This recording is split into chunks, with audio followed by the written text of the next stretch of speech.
Yeah, boy.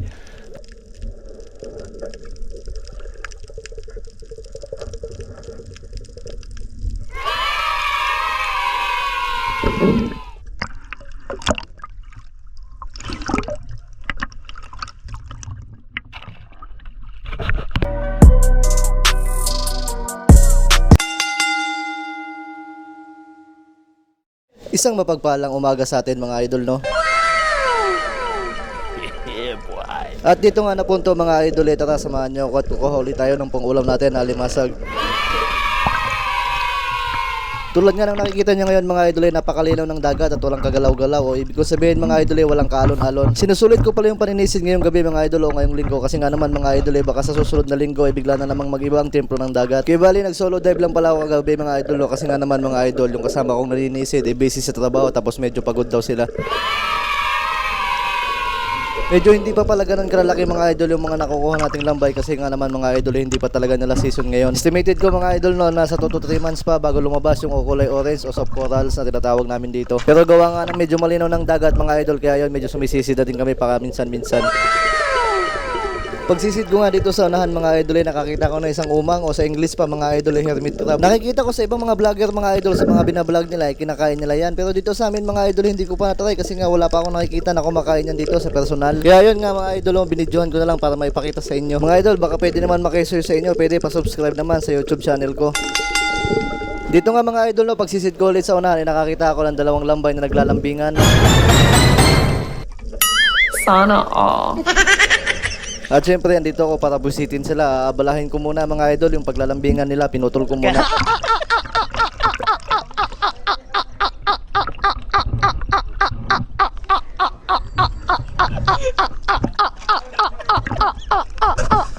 At dito nga na punto mga idol, tatanungin ko kayo kung may nakikita ba kayo.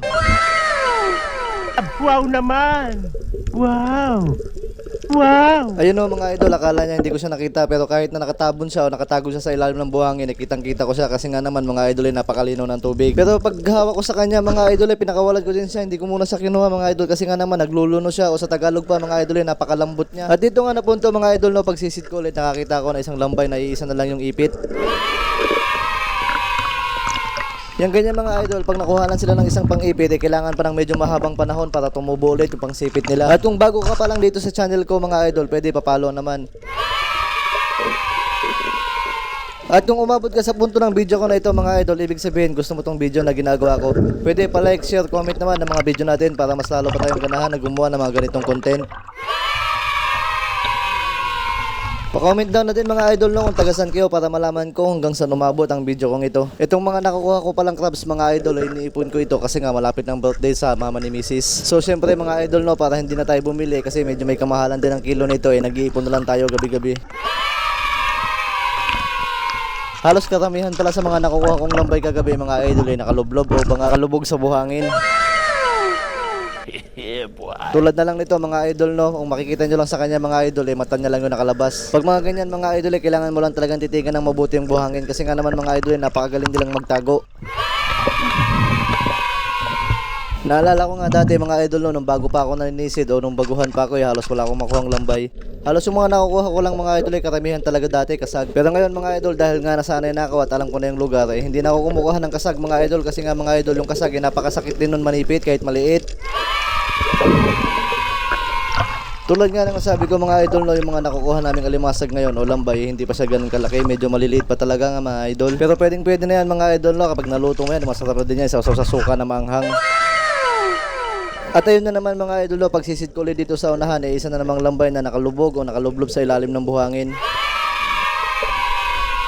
Siyempre mga idol kahit na medyo alanganin pa talaga yung size niya hindi natin patatawatin yan, kukunin na kagad natin siya para natin may halo sa ating gagawing ulam. Dahil nga mga idol sa ilang gabi na natin na sunod-sunod na paninisid baka mamayang gabi magpahinga muna tayo kasi nga naman mga idol medyo nakakapagod din. At dito nga na punto mga idol pagsisid ko nakakita na naman ako ng isang lambay na nagmumukbang. Pansin nyo ba mga idol kung ano yung kinakain niya?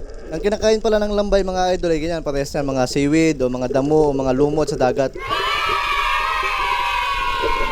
Minsan mga idol, pag nakakakuha sila ng tabugok na maliit, kinakain sila. Pero pag nakatiming sila mga idol, ang tabugok na matapang at medyo mas malaki sa kanila, sila yung kinakain na babaligtad din. At bago pala matapos tong video ko na ito mga idol, gusto ko magpasalamat sa mga followers ko na solid na sumusuporta sa akin. Hindi ko to magagawa mga idol no kung wala ang solid na suporta nyo. Siyempre mga idol, sumusuporta din naman ako sa inyo. At yun lang mga idol, thank you for watching. Bye bye.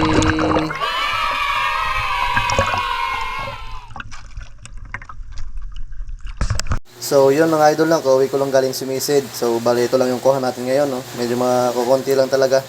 Pero okay na din yan. At least may pandagdag na tayo sa ay ihahanda natin sa birthday ni mama. So yun na mga idol, mag-iwan lang ng bakas mga idol, babalikan ko lang yan pag di na kayo busy o hindi na ako busy. Yun lang, thank you. Goods pa din.